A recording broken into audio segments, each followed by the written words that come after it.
All right, y'all. So we got some Candace Owens here for you. I apologize in advance for having you listen to Candace Owens for any amount of time. Mediaite says, Candace Owens calls for more discrimination against, quote, freak transgender people. Society would be safer, she says. Okay, let's dive into it and react to it in real time. Your other as a woman to be taller than you. And I think men feel that too, right? There are, of course, examples of shorter men dating supermodels, and it's all good. But I think a woman likes to feel small next to a male, and a male likes to feel bigger next to a woman. I definitely discriminate against men that paint their nails and wear dresses. I don't really care how you feel about that. You can wear your dress and you can paint your nails. I love the whole, like, bro, I don't even care, bro. I don't even care what you think when I say this thing that I'm going to say. Are you going to say things that disagree with me? I don't even care, bro. I don't even care. Stop, bro. I don't even care. It's so like defensive for no reason. You're shadowboxing nobody. Like, you're in your studio right now delivering something. You could state an opinion and not add like the extra layer of douchiness, right? Just, hey, I think this. You don't have to, and I don't even care, bro. I don't even care if you say the thing about the thing, but if you say I'm wrong, I don't. Relax, Candace. Her energy is so like fucking manic all the time. All right, run that back a touch. I definitely discriminate against men that paint their nails and wear dresses. I don't really care how you feel about that. You can wear your dress and you can paint your nails, but I'd prefer you keeping 100 feet away from a playground and all of the feet away from my children and me. If I see you, I'm going to cross the street if I'm with my kids. Oh, Candace is not accepting. We need to be more accepting of the people, the men who like to wear panties. I'm good. You can be more accepting of it. You run that risk when you see a guy who looks like a freak and you're with your children and say, to be accepting, I'm going to put my kids next to him. I'm not going. See, that's a total fucking straw man, and she knows that's a straw man.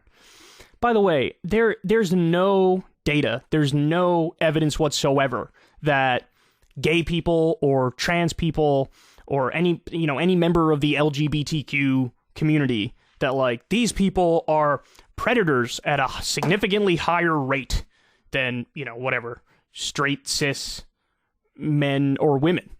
There's no evidence of that. And what she's doing, she's feeding into that narrative, right? Like, oh, well, if you're trans, then you're by definition, suspect in that you could be a groomer or you could be a pedophile. And it's like, this is that moral panic bullshit, man. This is the same sort of stuff that people used to do all the time with gay people.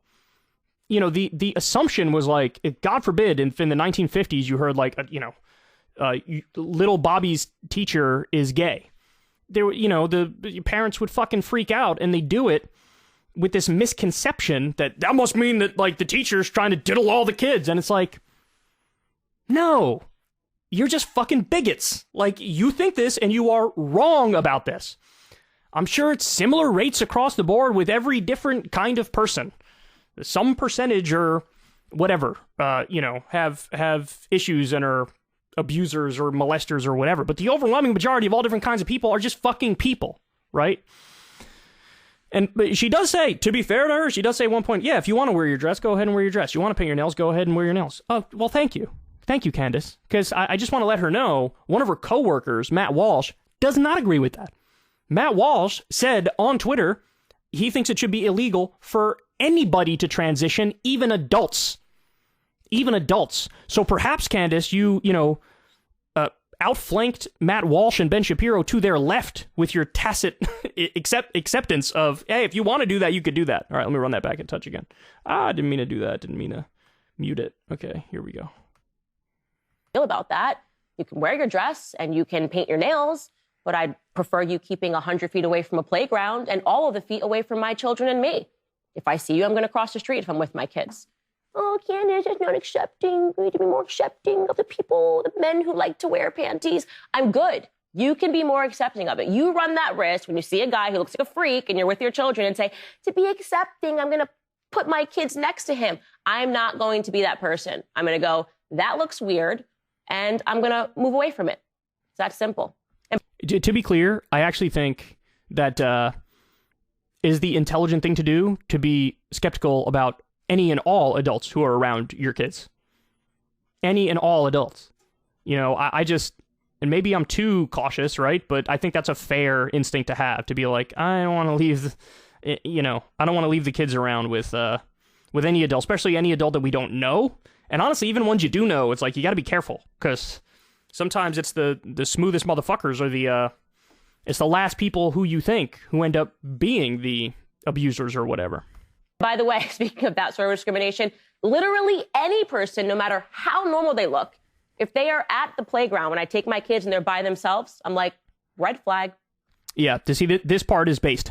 I agree with this. I have a thing where I just don't want, you know, kids around any adults. It's like, don't know about that. Get my kid away from that. Why are you at the playground by yourself? There's no scenario where you should just be an adult at a playground by yourself, especially if you're a male.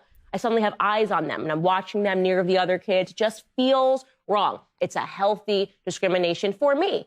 I discriminate against doctors, dentists, trainers. I don't want a dentist with bad teeth. I don't want Lizzo being my trainer. If you want her to be your trainer, have her be your trainer. I am going... This part, I mean, that's fair, right? It's... Okay, see, there are different kinds of discrimination. There's, like, everyday discrimination, and then there's, like, the dickish, wrong kind of discrimination, you know? So, like, yeah, if you're picking a life partner, you're going to be super discriminatory. You're going to have standards that you need a person to meet, and they're going to have them of you. And that's fair. I don't think anybody's against that, right? Like, nobody says that kind of discrimination is unacceptable. The kind that's unacceptable is the shit that she did earlier in this clip, where she's like, you know, implying that if you're gay or trans or whatever, that means you are way more likely to be a groomer or a pedophile or whatever. Because this is the narrative that they've been running with for a while now, and it's total bullshit. To discriminate against... Just to make an analogy, that's like when they do this all the time with immigrants. Remember when Trump would have these events where he would bring, like, family members of people who were killed by undocumented immigrants? And, like, you can look at that and say, hey, why would you be upset? This is a fact. This person's family member got killed by an undocumented immigrant. They're upset about it. They're at an event about it. Like, this is factual. But it's a matter of emphasis. If you do that event and the main narrative coming out of it, the underlying implication and assumption is undocumented immigrants are just violent, full stop. That's misleading, and that's cheap demagoguery, right? And that's what you see oftentimes with these people on the right. They find a case of, just like the person who was hired by Biden, who's, I don't know, a cross-dresser or something, and I don't know if it's a he or a she. They were, like, stole a bunch of luggage, and Biden administration just fired that person, and it's like, okay, good. But, of course, the right wanted to hype up that story for the implication on purpose of, like, this is what anybody who's not traditional, standard, norm, you know, cis male, cis woman, this is what these freaks are like. They're just deranged. And somebody that is that clinically obese saying that they're going to get me healthy. I am good on that.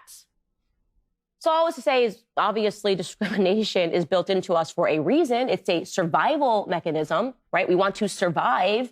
And so when we get that feeling, my mother used to refer to it as the heebie-jeebies, when someone just gives you the heebie-jeebies, even if you can't quite put your finger on why, I think you need to lean into that. And I actually think... So, for example, she's right. For example, I discriminate against Candace Owens' show because it's stupid. Because she makes terrible points. So that's a fair kind of discrimination. Again, the unfair kind is taking... Say, for example, what Kanye does. Blames all Jews and acts like they're part of a cabal. That would be unfair discrimination. He says Jews should have to work for Christians. They shouldn't be able to, like, lead anything on their own. See, that's unfair discrimination. So there's different kinds of discrimination. Let's see if she says anything else. I think that society would be safer if we discriminated more. What's happening now is insanity because they're telling us to accept everything. See, what she's doing is she's tying in things that are reasonable that everybody believes with things that are insane. And so when she's saying, I think society would be safer if we discriminate more, what she means is what she was talking about earlier, which is, like, you know, anybody in the LGBTQ community, you should look at them skeptically, all of them, and act like there's a problem there, that they're all sketchy. Don't believe that. Don't buy that. But I love how, of all the things Candace Owens can talk about, can cover on her show, can dive into, she woke up this day and was like, I can't wait. Let's do a pro-discrimination segment. That's a good idea. Let's do that. Again, of all the things, all the problems, whatever, homelessness, climate change, corruption and money in politics, low wages, war. She's like, there's a limited amount of time in my show, a limited amount of time in the day. I gotta tell everybody on pro-discrimination. And of course, it's super ironic because as a black woman, she should understand that black people in general have been the victims of unfair discrimination for a very, very long time. So, but this is what she's paid to do, and she does it well.